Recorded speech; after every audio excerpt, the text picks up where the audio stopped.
નમસ્કાર ખેડૂત મિત્રો, આ વરસાદ પછીના તારાજીના દ્રશ્યો જુઓ તમે. ગામ જામકણોણા, જિલ્લો રાજકોટ. બધો કપાસ નષ્ટ થઈ ગયો છે.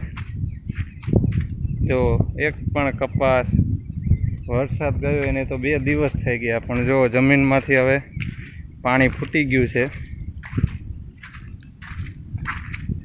આમાં ખેડૂત કરે તો કરે શું, સાવ કપાસ નિષ્ફળ. જુઓ,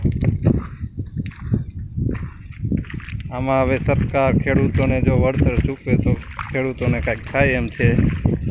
બાકી ખેડૂતોનું આખું વરસ આ નિષ્ફળ થઈ ગયું છે. જો પાણી ભર્યા છે ખેતરમાં.